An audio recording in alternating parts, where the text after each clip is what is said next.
unit is fourth. After this, I will explain the significance of fifth chapter also. The formation of Telangana Praja Samiti and various aspects in the movement and the failure of the movement, causes for the movement, outcome of the movement, those are all in fifth chapter. Before that, what was the reason behind this movement? That I am going to explain now. This is what the chapter. This is a chapter with complexity. So that I suggest and I advise candidates to listen more carefully. I am not going to write more things on this board. It creates more complexity. I am not going to do that. So that I will explain once, twice, even thrice when the requirement comes. Let me read out the entire chapter. Violation of employment and service rules, origins of Telangana agitation, protest in Kottagudem and other places, forced unto death by Ravindranath, 1969 agitation for Telangana, role of intellectuals, students, employees in Jai Telangana movement. This is the fourth unit. Here, the fear psychosis among the Telangana people, Telangana society on non-locals and their dominance started not in 20th century, neither in 21st century. It started in 19th century, last decades. It is a wider story which is very much interesting. Great reformer Prime Minister Salarjung, who was a powerful Prime Minister in the history of Asafjahi Kingdom. He took charges in the decade 1850. Thereafter, he started administrative reforms in several angles. In that aspect, he made it very clear that he is going to establish more number of modern institutions in Hyderabad city. For the requirement, he invited intellectuals from India, British India and abroad to serve here. This is one thing. The second thing is to run the newly formed administrative machinery. Government required more number of clerical and official staff to write very good drafting. Here the lapse is here, scarcity is there here for well-trained employees. Salarjung asked North Indian people, one, Muslims, and second, Kayastha community. In particular, Kayastha community, they are well versed in the court affairs from the Mughal area, Mughal period. They are very good at Urdu. They came forward to migrate here. They came, they got jobs, and they influenced Salarjung to change the language, official language here.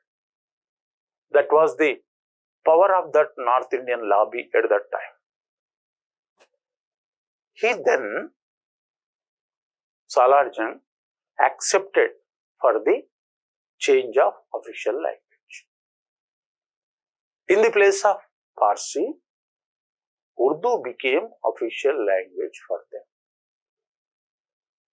Then, those who are well versed with Urdu, with Parsi, localites, of course, they are not up to the level of skill, the skill which North Indian people having, or the skill which Salarjung was expecting from their staff. Their promotions went up. The people from other areas, earliest I told you, from North India, they got promotions. They got very good places in the administration. In later period also. Then it was the starting point of fierce psychosis of Hyderabad people, Hyderabad Samsthana people, Hyderabad state people at that time, that those who are coming from outside the state are getting jobs and snatching promotions and settling well in their posts. They are becoming officers, and these people who are here from decades and generations are yet serving them in clerical level or attender level. This was started in the year 1881-82. This was the seeding of the Mulki and non-Mulki, this complexity or realistic problem. It's not a complexity. Then it was there. After 4 or 5 decades, it was there, but no one asked about it. More number of people from Tamil speaking area, they came here and they joined in Nizam's railway. From North India, several people came and they started their institutions and joined in the government machinery in 20th century dawn. Nobody asked, nobody agitated. But when the Burgul Ramakrishna Rao government formed in the Hyderabad state, after the first general election, a very little level of blow-up came out in the Hyderabad city. Firing happened. It was told that 2 people died, and even agitators attacked on Burgul Ramakrishna Rao, the then Chief Minister's convoy. Fortunately, he escaped from that. It was a blowout for a while, not a big movement. And some people, some analysts with over enthusiasm, they will call that it is an agitation. It's not an agitation. But later, some employees, some students, they got the spirit of that blow up, and they too started the agitation, but it was a short-lived one. Political circles never took it in a serious form because no political party involved in that agitation. Here, one thing one must understand, that between the lines, what happened when Fazl Ali Commission came. It is categorically stated by the common people of Telangana that we are not going to accept the formation of Andhra Pradesh. It is very clear. If we refer Golconda Daily of those times, I mean to tell those 53, 54 Golconda daily paper. It became daily under the editorship of Nukal Narottam Reddy. When you refer that Golconda paper, it is very clear. It was very clear that I studied those papers. So that I am telling that public opinion was against the formation of Andhra Pradesh. Merging the Telangana with Andhra was not public opinion. It was not the public opinion. Public never accepted it. Instead, they want to stand with their own identity as Telanganites. Because after the police action, government with various GOs made it very clear and very easiest process and more accessibility for Madras presidency employees to come over here and settle here and get promotions. Under J.N. Chowdhury's rule and more than Vellodi's rule. It went for 2.5 years. In the meantime, Vellodi government invited those people working at Madras presidency. That's what coastal Andhra and Rayalaseema areas. They accepted. It is not a deputation, but it was a permanent settlement here. They appointed as Madras presidency employees. But they entered into the Telangana administration, Hyderabad administration, and they settled here by various GOs supported by the then Vellodi government. And pay scales, these things came out. Lot of problems were there. The pay scale is higher and lower, and grading is higher and lower. These things happened.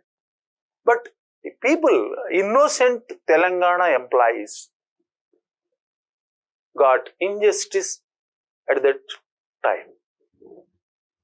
Andhra people became section officers here by getting very larger number of speedy promotions. Here, Telangana employees who are working since decades here, static in their positions. And I got surprised after reading the G. Venkatrama Rao's book. He clearly stated these things. And it is not possible to get the factual things except in G. Venkatrama Rao's book. This is what the psychosis, fear psychosis behind the Telangana separate state. Okay. Then what happened? Why this came? Why this 1969 came? It is the violation of employment and service rules. Here it is a fact that here in Hyderabad state, it was Urdu. Official language was Urdu, as I earlier stated. It's a fact. Since 1880s, Urdu expanded like anything, and it was an official language. Even Hindu aristocrat families also used to talk in English only, in Urdu only, like today's English. Telugu was not an official language. Even a prestigious exam like HCS also conducted in Urdu only. A prestigious exam like the HCS also conducted in Urdu only. Hyderabad Civil Service. It is like ICS. ICS was in English, but HCS conducted in Urdu. In the law examinations, entire 37 or 36 papers are in Urdu only. For medicine and engineering, Usmania University taught in Urdu medium. This was the situation at that time. Then the culture, the official language culture is itself Urdu. How from the HCS officer rank to the lower rank, they are well versed with Urdu, but not with the English. How it will happen? In a few days of span, a lower level clerk cannot learn the English very well, because he worked, his entire service went off in Urdu. This is one side. And the British Andhra or Madras Presidency employees, they never even listened about the Urdu. In fact, the coastal Andhra and Madras area are very rich in English language because of the established system of English teaching and learning and English writing. They are very good. Even some Tamilian scholars competent to defeat the English scholars born at London at that time, it was told. That was the level of Tamil's English and Andhrites English. They are very much perfect in English. As I told you, under the Velludi administration, they came and they settled in Hyderabad administration. Of course, they got promotions. After the formation of Andhra Pradesh state, they started humiliating the people who are working here from decades in Urdu. They humiliated. They humiliated like anything. You are not having the knowledge to even draft a letter in English. Why you are taking the salary? Why you are doing this job? Can't you learn like this? And the fact is very natural that they are not aware of English and they never dreamt of having this kind of situation. So how that officer will torture him like, humiliate him like this? This was the question arised particularly in non-gazetted officers of Telangana. When we put our thought at a wider level, it becomes a factual thing that the humiliation was very hard. Receiving the humiliation at certain age, at certain level, is not possible. So,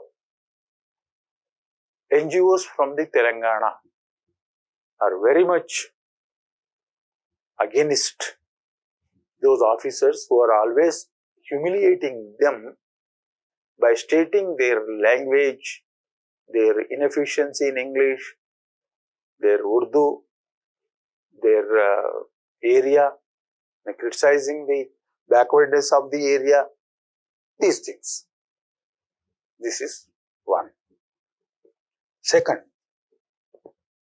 always it was stated that under the surplus amount, whichever the Telangana's right to receive, under the surplus amount, it was stated at official level, and it was promised at official level. Surplus posts in the administration will be created and duly filled with the local people, which never happened. The third thing is that a project, only simple project, only one project in the Telangana, for the Telangana. It is Pochampadu, now it is Sriram Sagar project. Telangana intellectuals, very few number of intellectuals, they pressurized, they asked, they requested the then government to put more funds for the earliest completion and expansion of the Pochampadu project for the benefit of Telangana, to cultivate more number of acres of land here. But then the government, it was under Neelam Sanjay Reddy or under Kasi Brahmananda Reddy, never put any interest request being made by the Telangana intellectuals on Pochampadu. And please identify it that it was the only project after Telangana formation adapted. Before that, Nizam Sagar, it was constructed under the planning and vision of 7th Nizam, not by the Andhra Pradesh government or Burgula's government. That Nagarjuna Sagar project, it was at the initial level, it was Nandikonda project. It was planned by some Ali or Yarjang, he was a great engineer. But later it became under the K.L. Rao's guidance to make benefit of the Andhra area, Guntur, Krishna and other districts. The plan changed and it became Nagarjuna Sagar project. Nandikonda became Nagarjuna Sagar project.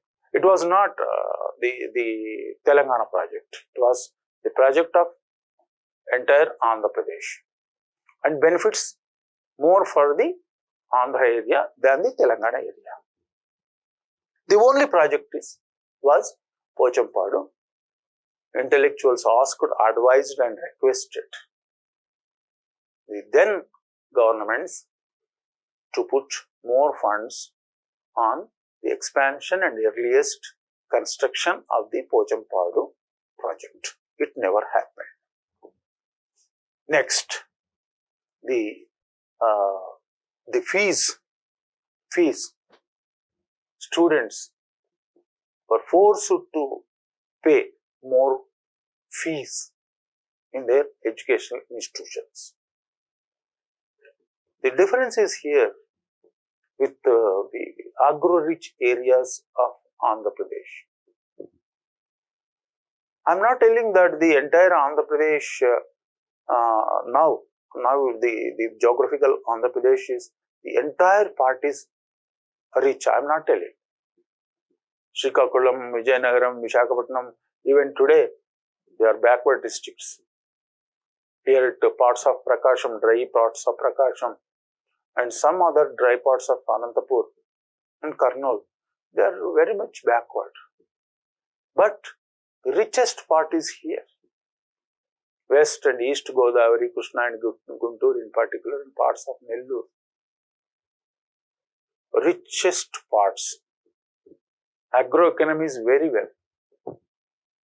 So that the agricultural, those families having, depending on agriculture, they became a little more richer than other parts of India.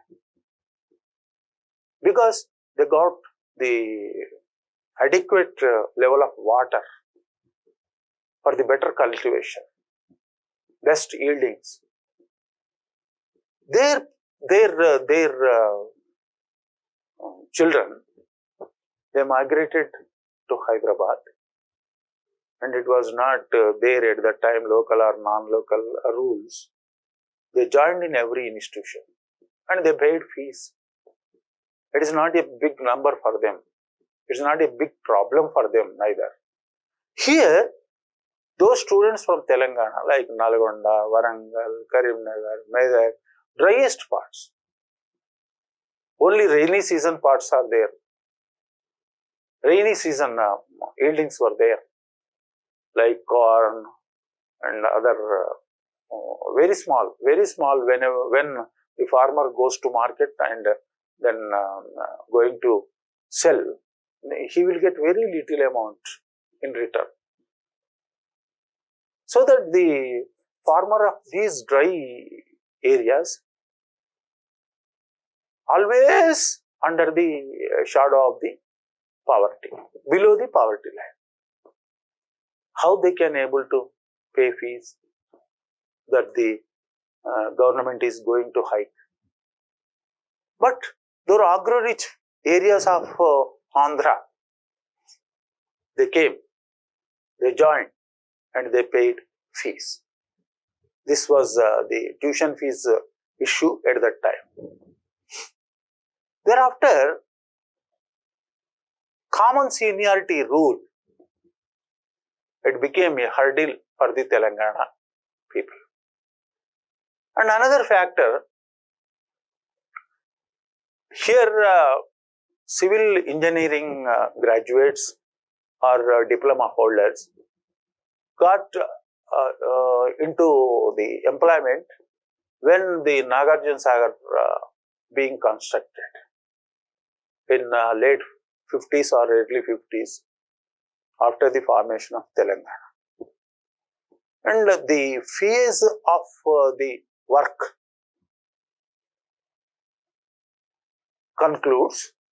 concluded, government removed their services in 1965. This was an injustice made deliberately by the Brahmananda Reddy government, then Chief Minister. It was understood that they are putting very much partial eye on the causes and pains of the Telangana. One big problem came from Osmania University. That Brahmananda Reddy was very much rigid when he was Chief Minister for 7.5 years. He was very much rigid. Whenever he wants to put a GO, he ultimately delivered it. He thought that he is having very good influence at Delhi also. It was true to the fact that he got very good relation with the Delhi party, big heads, and even Prime Minister level leaders. In this meanwhile, one great administrator, his name D. Sadashiva Reddy, he became Vice Chancellor of Osmania University. It's a surprising thing that he was also not from Telangana. He was appointed as Vice Chancellor for 5 years. The term was like that at that time. Now it is only 3 years. Brahmananda Reddy asked some favors we are expecting with D.S. Reddy, which never fulfilled, because D.S. Reddy was a strong man with hard principles and efficiency to run the administration very well. This was the cause for the anger to that Chief Minister Brahmananda Reddy. By delivering a GO, he reduced the term of Vice Chancellor from 5 years to 3 years. Then D.S. Reddy approached the court. At this moment, students in Osmania University surprisingly supported the DS Reddy. One big drama went up. Someone called Nageshwar Rao from Guntur Medical College came here to took charge as Vice Chancellor of Osmania University. Student protested against it. Meanwhile, DS Reddy got justice in the court and he returned back. However, he completed his term. At this moment, students from Osmania University wholeheartedly supported the DS Reddy. In other words, they opposed Kasi Brahmananda Reddy. This was the situation. These are all things happened in the year 1968. Up to 68. In this movement, one thing also came.